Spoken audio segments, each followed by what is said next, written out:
Hey guys, welcome back to another interesting video. So it is all about if you have tired of those long if elif and else chains that just keep growing and growing, like seriously, where does it end? If you're in that kind of notion, then you're going to love what we are going to talk about today.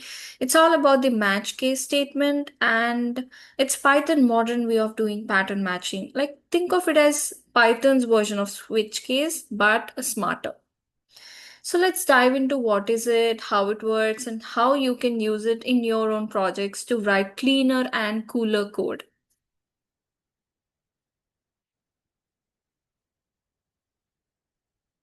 So it's all about match case in Python. Okay. So what is match case? It was introduced in Python 3.10 version. So if you're using an older version, just update it, okay? Think of match case like a decision maker. It looks at a value and matches it against different patterns.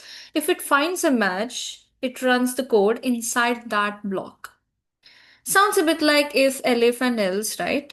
But wait, it's more powerful. It can match complex patterns, like it could be lists, dictionaries, and even class instances. It's like pattern matching with superpowers.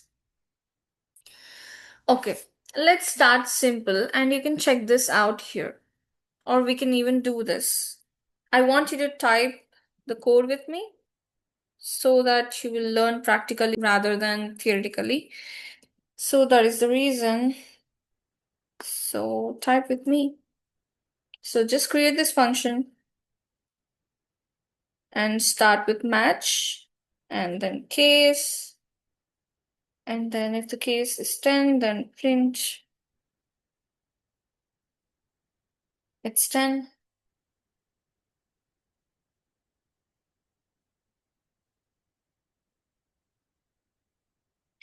If the case 20, print it's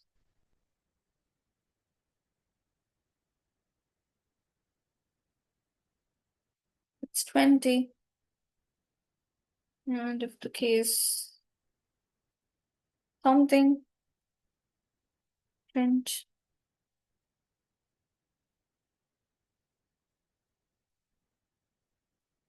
it's neither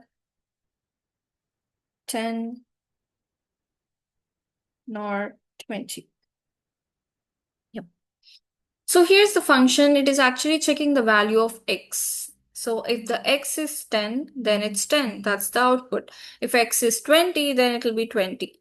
If nothing else matched, it will just do this. Like it will say it's neither 20 nor neither 10 nor 20. So here the function, this is what it's going on. If you want, I will call this function by check number and give value 10 here or 20. Let's try 10.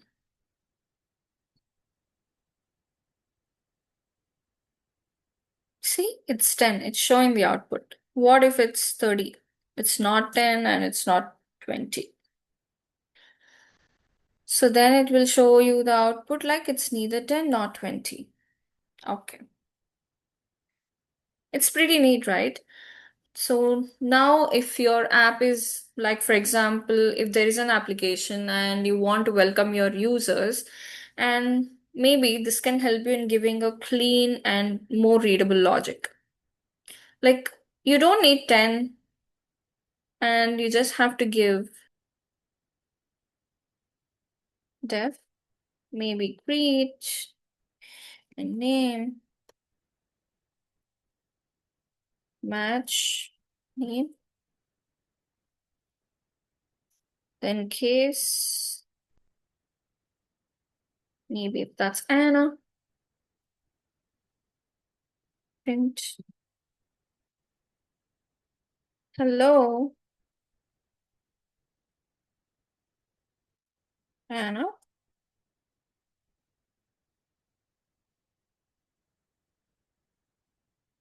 That's John. Here I should give Anna, and here you should give John.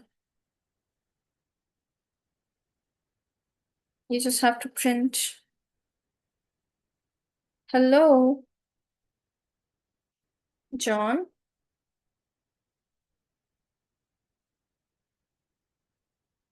And if the case is nothing, like no name, print hello, visitor. And that's it. Now, when you call this function, reach,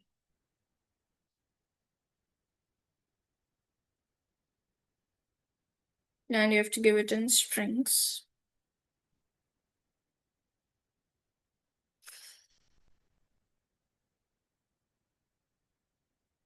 So it will show you hello Anna. It's similar. And here it will be name actually. My bad. I made something wrong. Okay, let's try again. And if you give the name Anna, it says hello Anna. And when you give maybe John,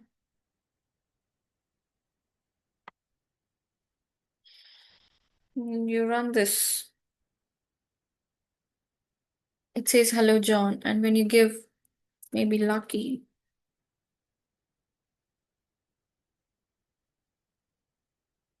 see hello visitor. It's nothing. That's why. So if your app is welcoming users, then this could be a clean readable logic. You don't need 10, and then you just have to give if name equal to X, and you have to write all those lines, and you don't have to do that anymore. It's clean, it's Zen. So this is what we are talking about, and now let's talk about the conditions using OR operator. So for this, all you have to do is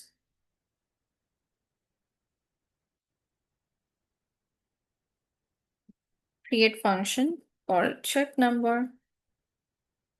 I want you to do this with me because when you do, then only you will remember what you did rather than just looking at the screen.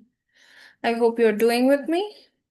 So match number, and then if the case is, it could be either 10, or it could be 20, or it could be 30, whatever the number, it have to print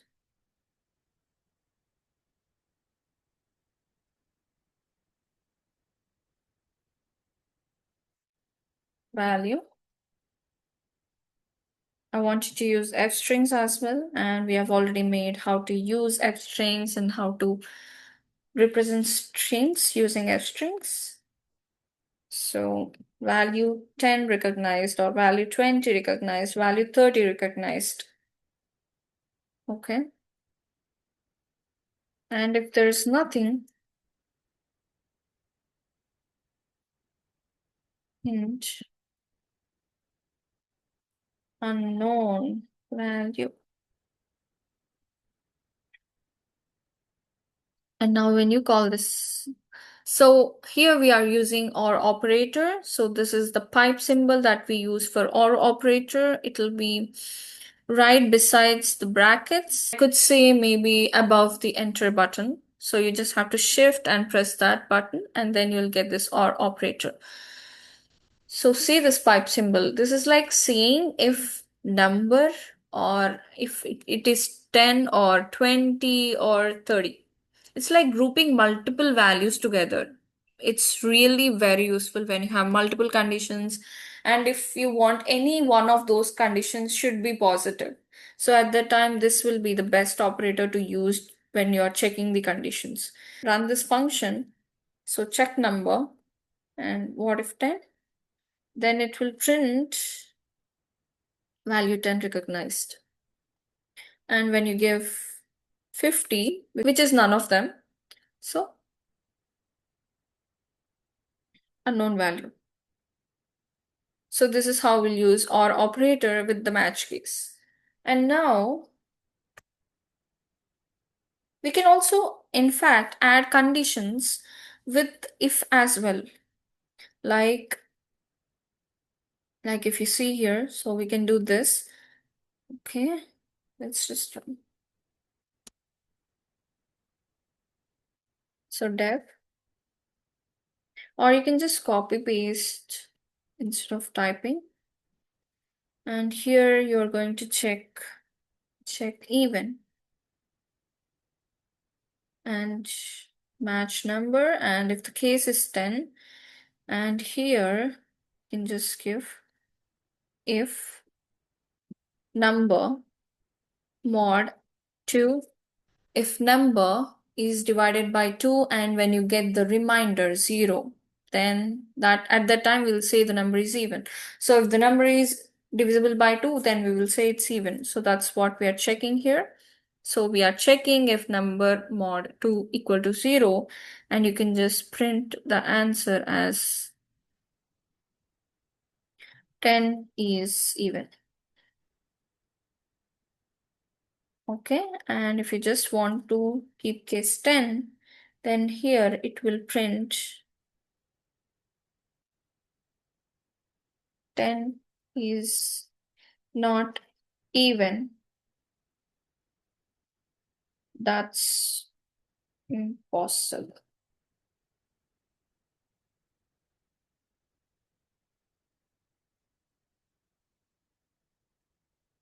And then if there's none of it, empty, print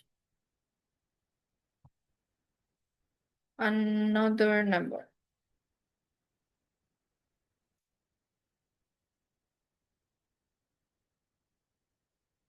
So you can add if condition inside a case. Yeah, we can do that.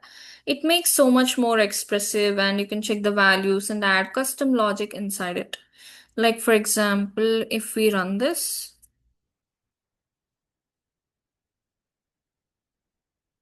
check even, when you run this,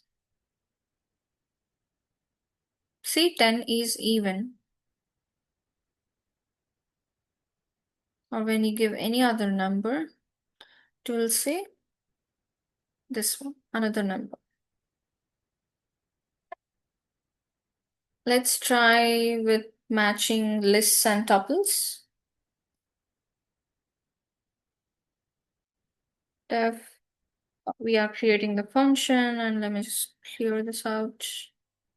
Process data, and we are sending the data as parameters. And here match data case.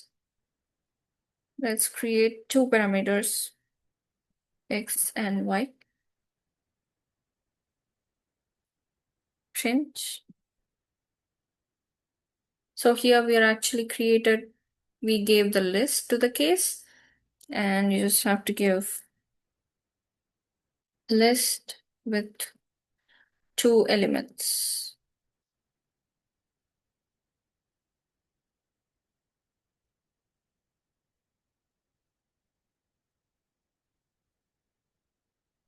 X, comma,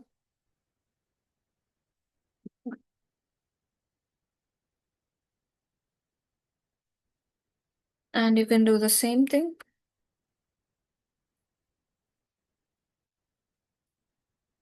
X, Y, and Z. Just add one more.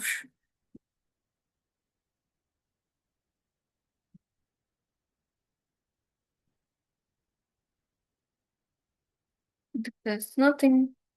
Print.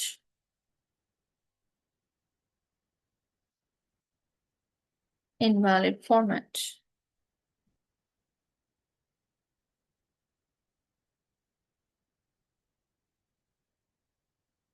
So now when you give process data, and when you give X and Y,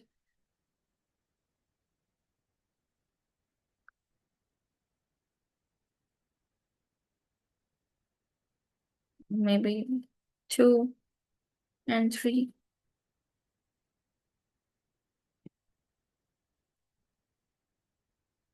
So list with two elements, 2 and 3, that's what it will give. Like for example, when you give 4, 6, or 8,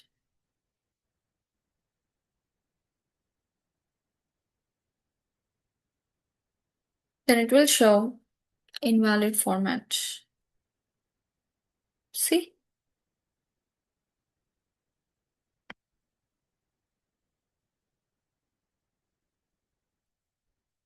So now let's see for dictionaries. So all you have to do is describe person. Yeah, just have to give person here. And all you have to do is match person and case. We are giving a dictionary. So name will be, so this is a dictionary. So name will be the key, and this name will be the value, and then age will be the key, and this age will be the value. And then you just have to print F strings. Name is age years old.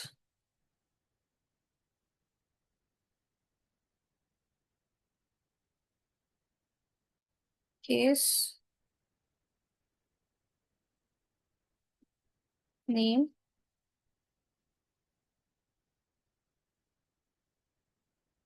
name print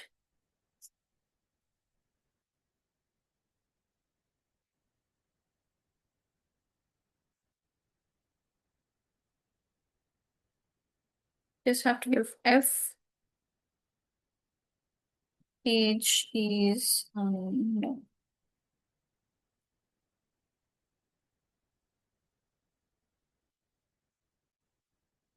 There's nothing. Print incomplete data. So here you basically created a person. So you're trying to get the data from the person's data. It could be name and age, according to this case. And you're checking if you have name and age, then you're printing that that person is this much years old. And if you just have the name, then you're just, you know, saying that that person's age is unknown. And if you don't have name and age, and if you're just calling just by giving any random data, then it will say invalid, incomplete data. Like for example, describe person when you call this man and you want name to be Lucky and age may be 21. Name Lucky. Name is the key and value is Lucky. And age 21. So this will be the key. So when you just give this and run, so it will show Lucky is 21 years old. And when you just give name and no age,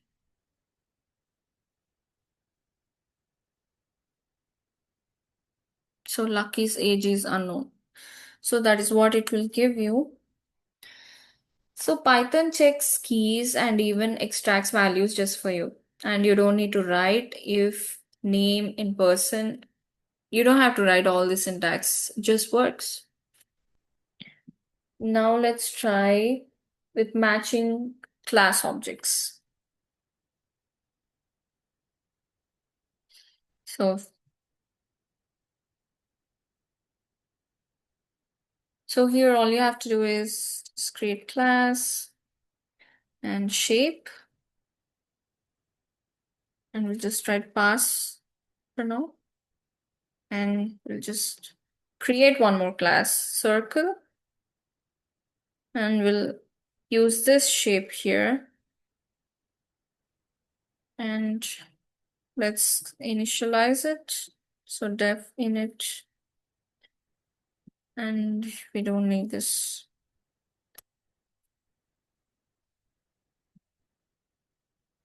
So def init self, let's give radius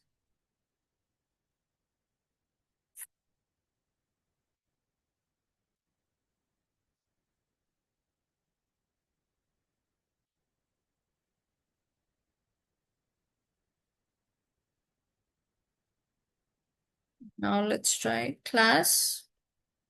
Let's create rectangle. And we will use that shape. Again, the coordinate.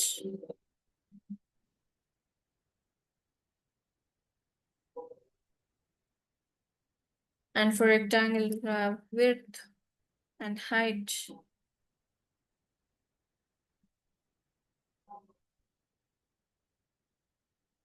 Self dot width.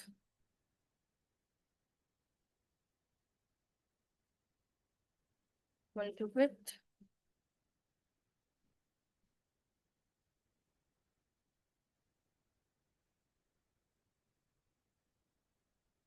Self dot height equal to height.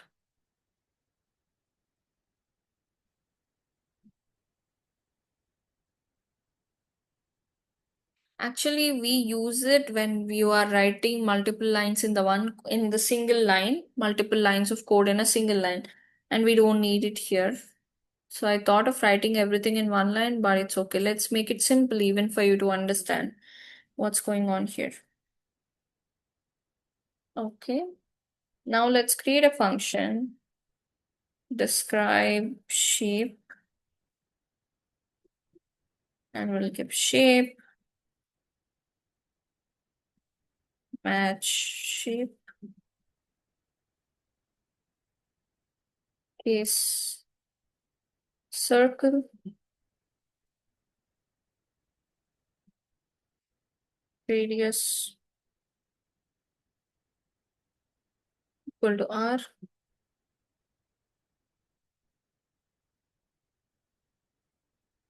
And print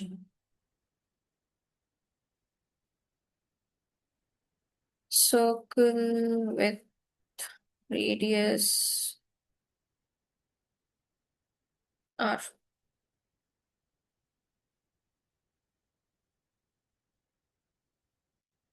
Case rectangle width equal to W, comma height equal to H. Print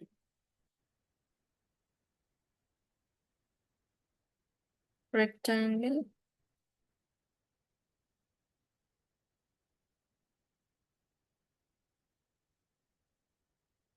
width into height.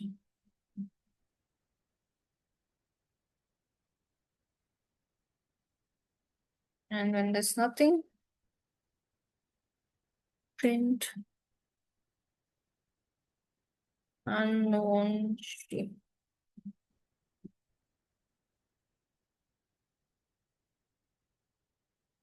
So now this is powerful. You can match class types and pull out attributes all in one go. Imagine using this in a game or maybe a GUI application or when processing API responses. It's super handy. So what we actually did is we created a base class which is shape, and we created circle and we used this shape here. And for circle, all we need is radius. So we just give radius here. And for rectangle, we need width and height. So we just captured width and height here. And now we created a function called describe shape. And if it's circle, if user gives you radius, then it will be a circle. So it will print circle with radius, whatever the centimeters that you give. And if it's rectangle, then it will print rectangle width into height. And then it will basically give you unknown shape when user gives something else. Let's just try.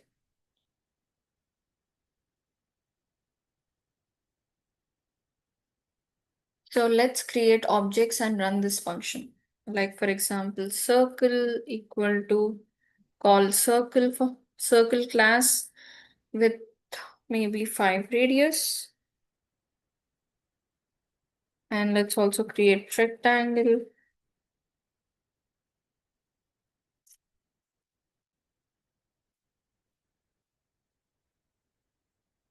rectangle,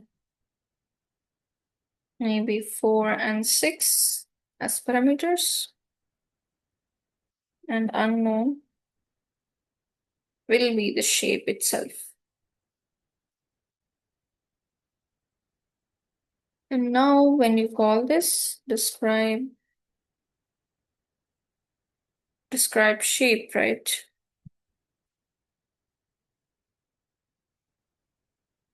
And we call circle describe shape of rectangle and describe shape of unknown.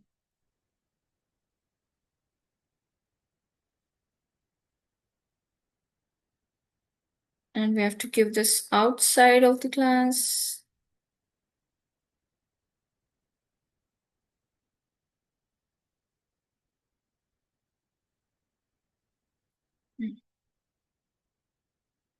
So now when you run this,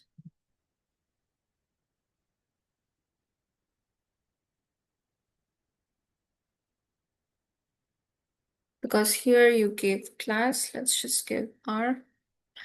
Let's retry. So here if you check, when we have run this function, so all we did is we created a class shape, which is the base, and then we created the circle and we have inherited shape here. And for circle, we need radius. I'm just trying to explain it once again so it'll be easy for you to understand. And then for rectangle, we need width and height. So we have inherited shape again. So we created width and height. And then now we created a class called describe shape. And if it is circle, then it will print the radius r. If it is rectangle, then it will print rectangle width into height. So now we just created the objects for circle with the circle class, rectangle with rectangle class. For rectangle, we need width and height. For circle, we need radius. And unknown is just the actual shape itself. So when you called this describe shape, now describe shape will go here and then it will go here and it will see that it needs circle. So then it will jump here and it will check the shape and it is circle and then that's how it will print the circle with radius. Something like that. So this is how everything exactly works. And save this code and you can also create a file named shapes.py and you can just run it and then that's how you can do it.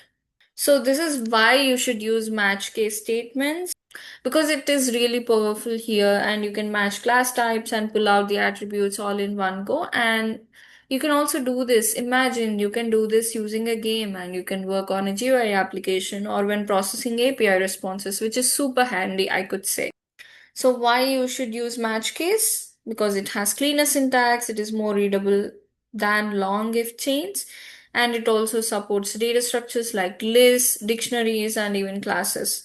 And it will also helps you avoid the bugs when you forget to handle a case.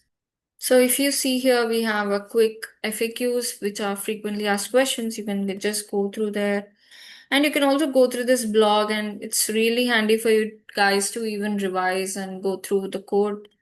I will also keep this thing in the description. All right, that's our crash course on match case in Python. If this helped clear things up, don't forget to like the video, subscribe for more Python tips, and comment down below if you have used match case before or if you are planning to do it now. And I'll see you in the next one. Until then, keep coding and keep learning. Bye.